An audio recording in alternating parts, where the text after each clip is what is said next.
42% BC రిజర్వేషన్ల అమలుతో స్థానిక సంస్థల ఎన్నికలు నిర్వహించాలని డిమాండ్ చేశారు బీజేపీ రాష్ట్ర ప్రెసిడెంట్ రామచంద్రరావు. హైదరాబాద్ లో రామచంద్రరావు అధ్యక్షతన పదాధికారుల సమావేశం జరిగింది. కాంగ్రెస్ ఎన్నికలకి ముందు ఇచ్చిన డిక్లరేషన్లు అమలు చేయడం లేదని విమర్శించారు.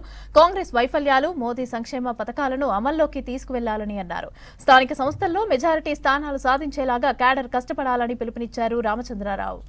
కాంగ్రెస్ ప్రభుత్వం వచ్చిన తర్వాత ఇది యువత సంతోషంగా లేరు. బీసీల విషయంలో వస్తే కామారెడ్డి బీసీ డిక్లరేషన్ చెప్పారు. మిత్రులారని నేను చెప్తా ఉన్నాను, ఈ ప్రభుత్వం బీసీలకు అన్యాయం చేస్తుంది. ఈ ప్రభుత్వం బీసీల వ్యతిరేకమైనటువంటి ప్రభుత్వం.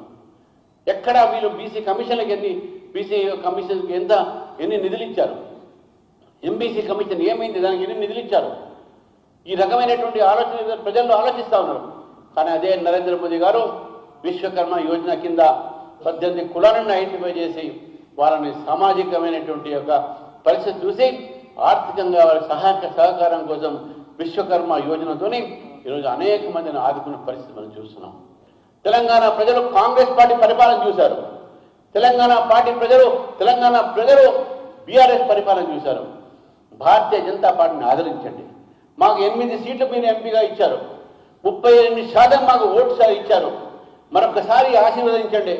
రేపు లోకల్ బాడీ ఎలక్షన్స్లో మాకు తప్పకుండా మీరు తెలిపి మన ఆశీర్వదించండి. తెలంగాణలో మార్పు కోసం ఈరోజు మనం ఎదురు చూద్దాం. ఈరోజు తెలంగాణ ప్రభుత్వం డబుల్ ఇంజిన్ సర్కారు కోరుతా ఉన్నారు. కాబట్టి తెలంగాణ ప్రజలు ఈరోజు భారతీయ జనతా పార్టీకి అవకాశం ఇవ్వడానికి సిద్ధంగా ఉన్నారు.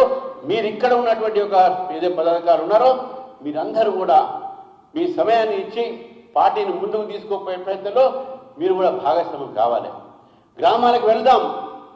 హైదరాబాద్ వదిలిపెడతాం. మనం గ్రామాలకు వెళదాం, గ్రామాల్లో పనిచేద్దాం, ప్రజల కోసం పనిచేద్దాం.